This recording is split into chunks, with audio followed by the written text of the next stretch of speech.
Hello dear student, আজকে আমরা আলোচনা করব বর্ধমান বিশ্ববিদ্যালয়ের অন্তর্গত সেকেন্ড সেমিস্টার CC-4 থেকে একটি গুরুত্বপূর্ণ মোস্ট ইম্পর্টেন্ট কোয়েশ্চেন্স 10 মার্কসের সাজেস্টিভ কোয়েশ্চেন এবং অ্যান্সার নিয়ে। আশা করা যায় এই কোয়েশ্চেনটা তোমাদের পরীক্ষায় পড়বে 100% common. So how John Donne's The Sunrising stands out as a typical metaphysical poem. So দেখাও হাউ কিভাবে জন ডনস সানরাইজিং কবিতায় মেটাফিজিক্যাল হিসাবে কবিতাটাকে ব্যবহার করেছে। মেটাফিজিক্যাল কবিতার যে আদর্শগত প্রতিভা সেই সম্পর্কে তোমাকে ডেসক্রাইব করতে হবে। অ্যান্সারটা দেওয়া আছে, দেখো dear student, written at the noontide of his metaphysical artistry, Donne's The Sunrising is a metaphysical love lyric sui generis. Like his other love lyrics say, the canonization, the ecstasy, the good morrow, etc. This poem also aestheticizes an epiphanic revelations of the mystery of love, on condition that use of metaphysical concept outrages logic, a strong sense of the actual. Argument more dramatic, beginning colloquial language, with that is the intelligent handling of paradox, pun, ambiguity, etc. After all, what T.S. Eliot points out the incorporation of erudition into sensibility are considered to be the hallmark of metaphysical poetry. John Donne's The Sunrising is a metaphysical poem par excellence. মানে জন ডনের যতগুলো metaphysical কবিতা আছে তার মধ্যে sunrising কবিতাটি অত্যন্ত গুরুত্বপূর্ণ একটি metaphysical poem. The poem, however, contains no argument with a human being, but with a natural element. এখানে কোনো মানবিক তর্ক নেই। কবিতাটার মধ্যে আছে কিছু প্রাকৃতিক উপাদান, merely a natural element, that is the sun. In the poem, the lover and the lady are reaping the harvest of love. Actually, যখন বক্তা কবি জন ডন এবং তার প্রেমিকা একসঙ্গে ভালোবাসা সম্পূর্ণ করছে, while the sun peeps into their bedroom, সূর্য তখন তাদের বেডরুমে অর্থাৎ শয়নকক্ষে উঁকি মারছে, through the windows and the curtain, জানলা এবং পর্দার মধ্য দিয়ে। Here the speaker lover walks along the path of new discovery of the unknown horizons of love.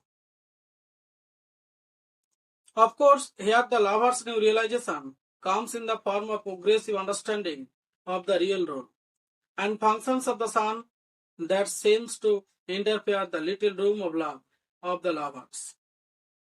The first stanza of the poem very plausibly pictures to distinct world the microcosmic world of the lovers. That is the little room of love as voiced in the good morrow. The room's only the lovers, and it is omnipresent so far as its palpable influence is concerned in the microcosmic material world with the sunrise activities. Fearing that the sun's interference will create disturbance in their world of love, the lover waxes eloquent.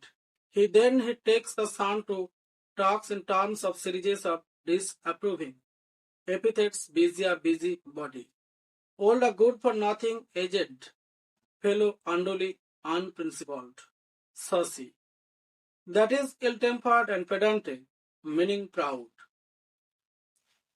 This deglamorizing adjective along with the multitudes of materialistic activities, the late school boys, lazy office workers, court hunting, and the peasant given to hard work, like ants very minutely, maps out the physical world with stark realism. Besides, the language used here comes from the give and take rhythm of human speech. The expression country ants, interestingly enough, is an instance of a metaphysical conceit. For here the heterogeneous ideas, the hardworking ants and the farmers engage in drudgery, are amalgamated by the poet's exemplastic imagination. One understands that the physical world is an existence in time, whereas the loves of the lovers belongs to an existence beyond time. The speaker lover expresses his wonder as to what he and his beloved did before they fell in love with each other. He regards the former pleasure as childish and rustic, and the former life as a long sleep in which they are as oblivious to the reality of life as the seven sleepers are during the long sleep of 200 years durations. Actually, কবিতার অতীতকালের জীবন সম্পর্কে বর্ণনা দেওয়ার চেষ্টা করছে। মানে কবি অতীতের মুহূর্তটাকে যখন কাটিয়েছে, তিনি অজ্ঞাতভাবে কাটিয়েছে, তার ভালোবাসার কথা মনে নেই। যেমন ভাবে 7 জন খ্রিস্টান ধার্মিক 200 বছর একটা গুহার মধ্যে নীরব ভাবে ঘুমিয়ে পড়েছিল, in the same way the poet had spent his lifespan in his early childhood. That was to be described about the purpose of his beloved. এটাই বর্ণনা দিচ্ছে তার প্রেমিকার উদ্দেশ্যে। In comparison with their pleasures in the love of each other, all the previous pleasures seems unsubstantial and unreal. All the beautiful women whom he loved and whose love he could get now seems to him as mere visions or reflections of the beauty of his present beloved. Their souls have awakened to their love for each other. They watch each other not out of suspicion or jealousy, but out of their all-absorbing love for each other. Love now reigns supreme. They no longer desire to see the scenes and sights, and each of them is a world to the other. Love makes the little world and everywhere. মানে বর্তমানে কবি এবং কবির প্রেমিকা একটা প্রত্যেকটা জায়গায় তাদের ভালোবাসাকে একটা ছোট্ট জগৎ বানিয়ে নিয়েছে। তাই কিন্তু সে ঠিক যেমন ভাবে নাবিকেরা করে থাকে। Let sailors discover new worlds, let them make maps and charts of the world that have been discovered, and thus give to others an idea of the widening horizons of the world. But the poet is content with the world of love. He desires no other world. Each of them is a separate world, and yet the two worlds of the two lovers are fused and united into a single world. Thus, in the world of love, there is unity in diversity. The face of the lover is reflected in the eyes of the beloved, and that of the beloved in his own eyes.